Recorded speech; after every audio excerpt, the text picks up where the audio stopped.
Good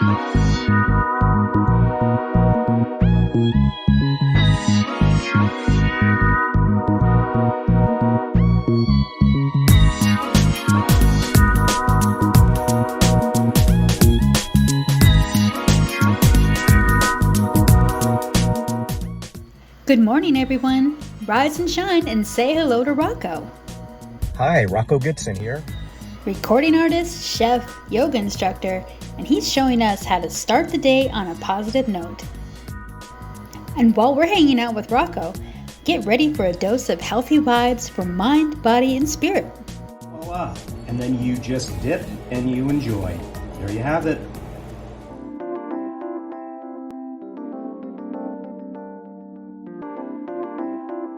All right, so I'm here at a bar in Albany, and I'm about to do some karaoke. That's one of my best besties. This is Jeremiah. Say hello. I was walking down the street one day.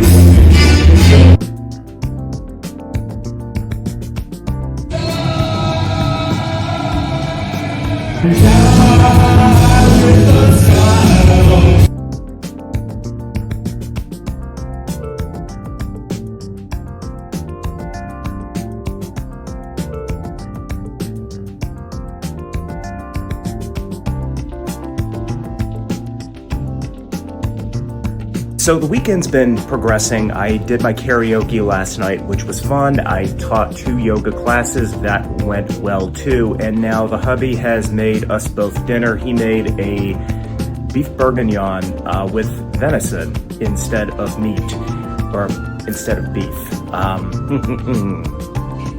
I'm a very happy guy right now. By the way, that's our living room. Dining room or bistro. He makes beef bourguignon. He does it the Julia Child style, so he does it with the recipe from her cookbook.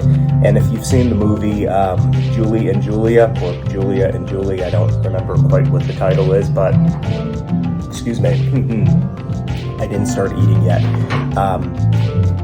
The part with the beef bourguignon, this is the exact same recipe. He makes it very regularly, and it tastes really, really great.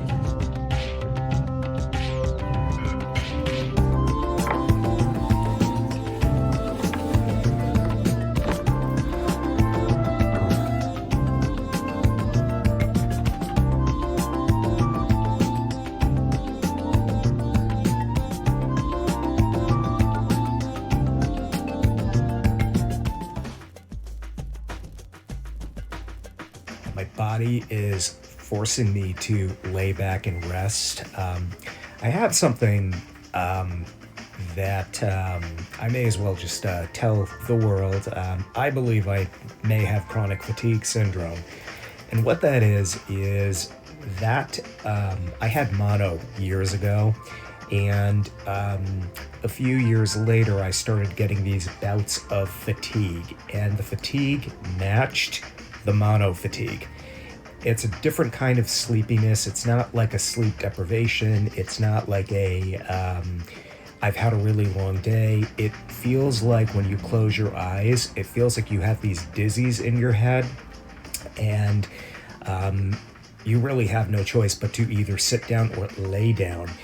And I don't have the actual diagnosis because you have to go through several different kinds of medical tests, and you have to rule several different things out.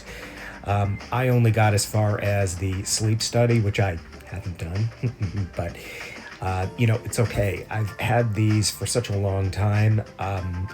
Even if I had a diagnosis, that's not going to change anything, because there's not much you can do to make them go, well, to make the episodes go away. There's always going to be one that's going to come back, but you have to just do the best you can to rest up as much as possible, and to not push it too much when you don't have one. I usually get one like once a month, and it's been like this for years for me. And unfortunately, for those of you that may be thinking, oh, well, you should get this test done and that test done. Well, unfortunately, the way insurance works is that that's going to be a lot of copays if you work full time and if you have things going on. It's a production to schedule all of these appointments in. So it's really been easier for me to just deal with them. But anyway, I've got one going on. Is that going to stop me from doing what I have to do? No. Am I going to make sure that I'm taking moments to lay back? Abso-freaking-lutely, because your body is the ultimate boss. Your body's going to tell you what's okay. Your body's going to tell you what's not okay.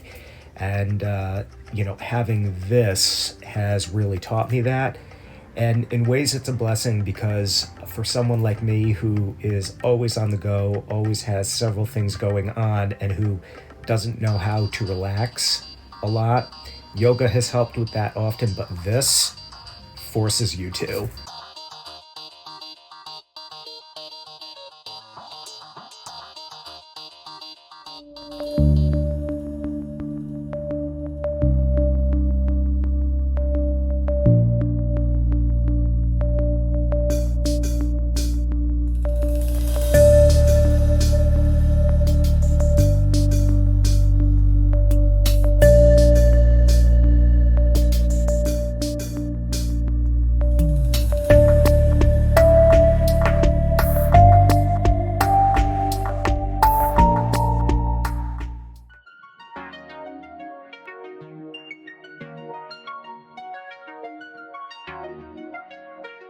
It's a not-for-profit organization here in upstate New York, Schenectady specifically, and we're here to tell you about what they do and how they help the community. It's a pretty quaint little place here.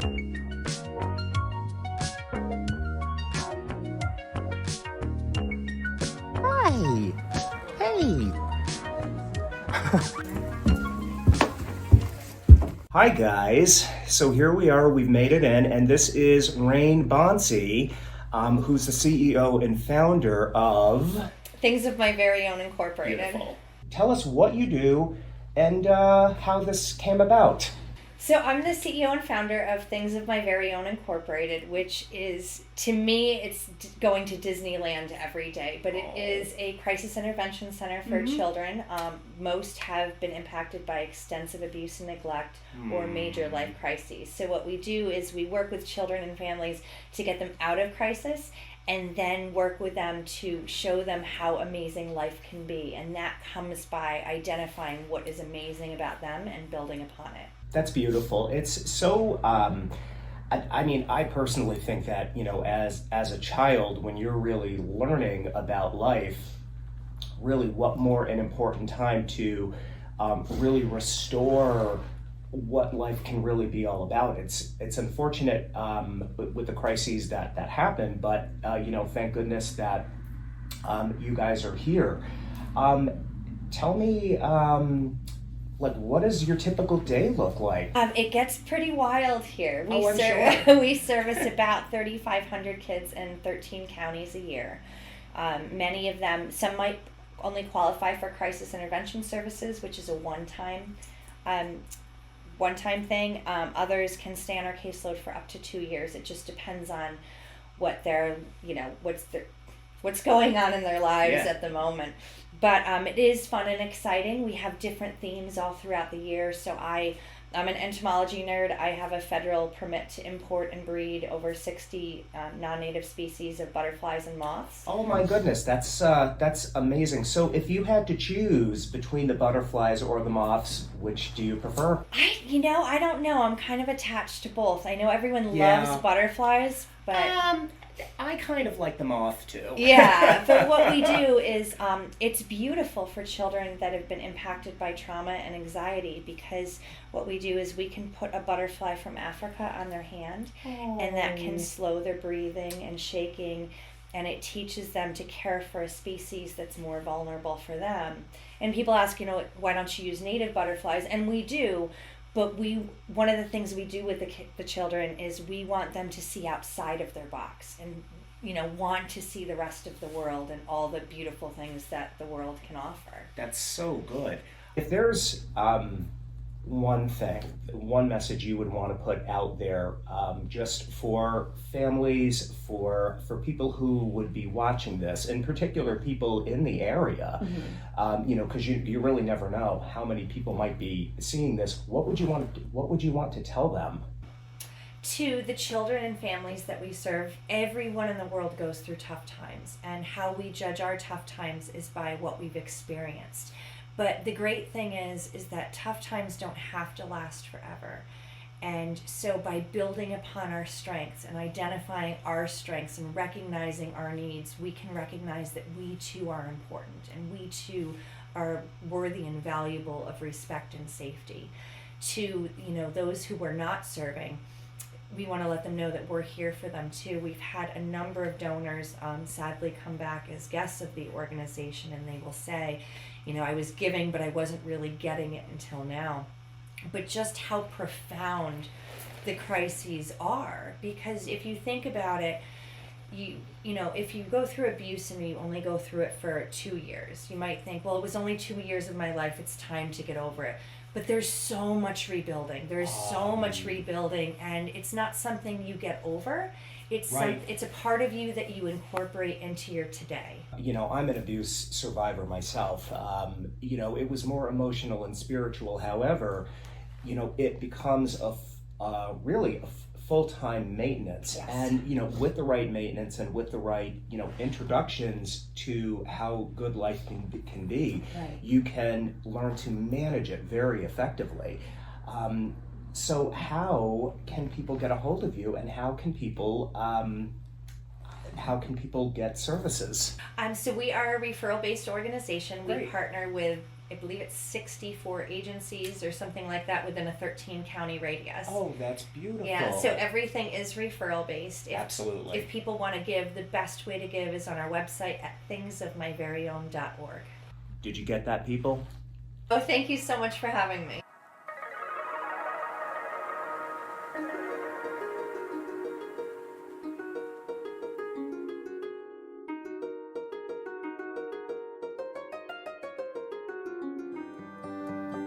Things of My Very Own provides crisis intervention services to children who have been impacted by extensive abuse and neglect, or those who are at risk of a child protective services intervention for not having items necessary for sustainability.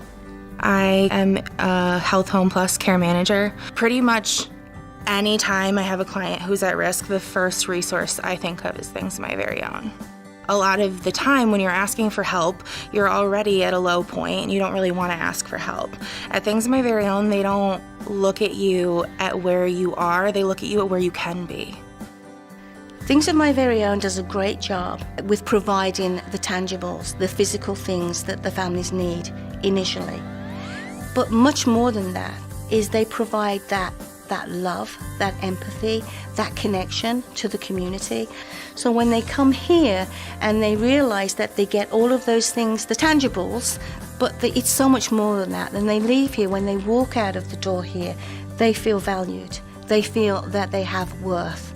And that's crucial to any one of us. The name Things of My Very Own can be a little misleading. We do give away things such as clothing, bedding, mattresses, and hygiene products, but things encompass so much more.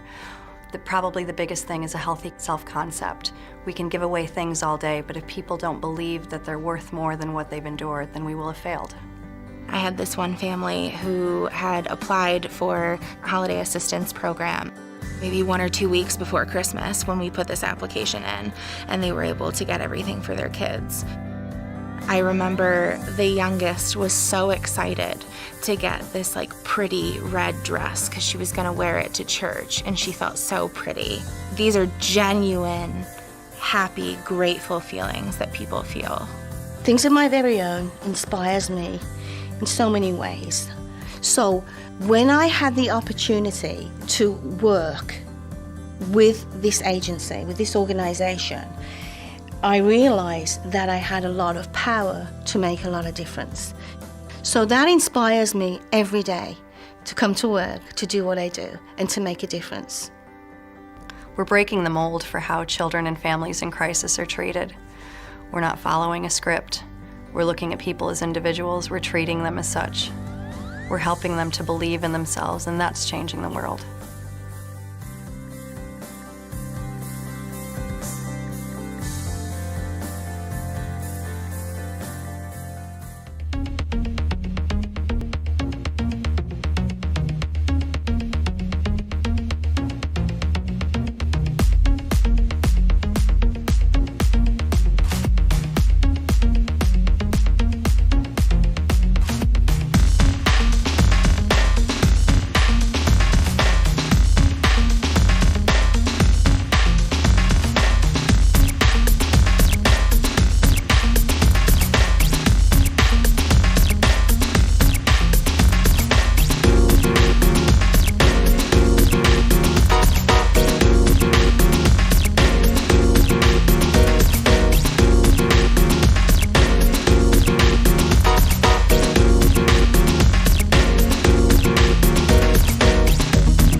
Ingredients consist of flour, olive oil, a little bit of salt, and we're starting out with 5 eggs. Specifically, it's going to be 4 egg yolks and 1 full egg here. And if we need to add another egg, we will. We'll see how it goes. We broke all of our eggs, 2 cups of flour, and it's shaped like a little hill. I added a little bit of salt and a little bit of olive oil to the eggs, and a little bit of flour got in there, but that's fine.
So here we have our dough. So what we're gonna do next is we're gonna wrap this in plastic wrap, and we're gonna let this sit for a good half hour because we want the gluten to develop. We want this to soften up.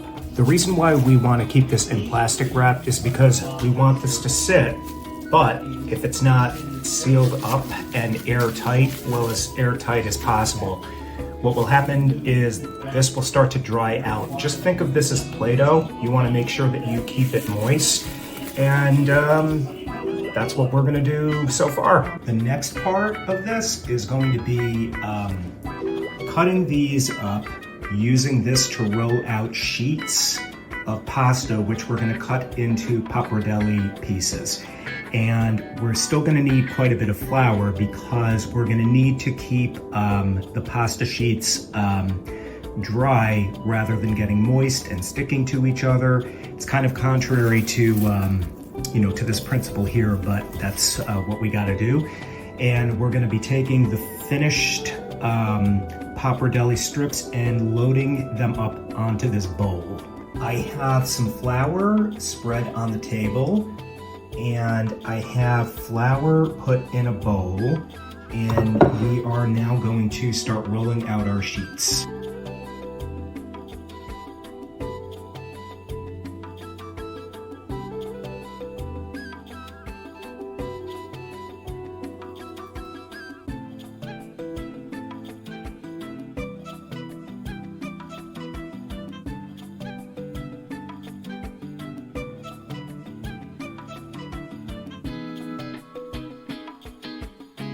The next thing to do is to make pappardelle out of the sheets, so you're going to see how I do it.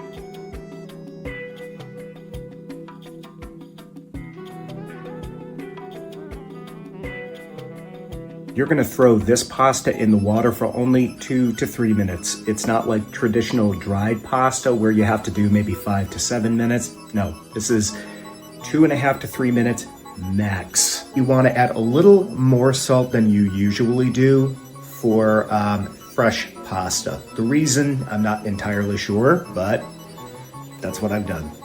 Someone told me to do it.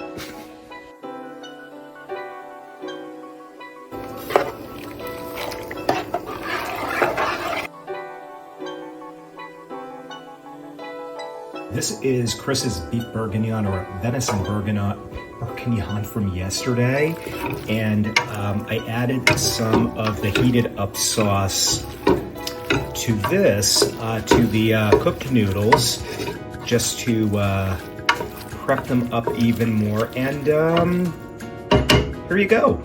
Voila!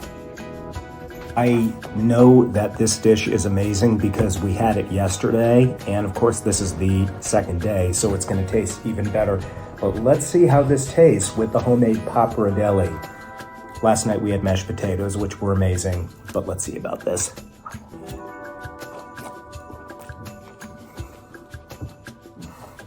Wow. Holy cannoli.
Hi guys. Wait a minute. We are. I'm gonna read a. Hello. Actually, you know what?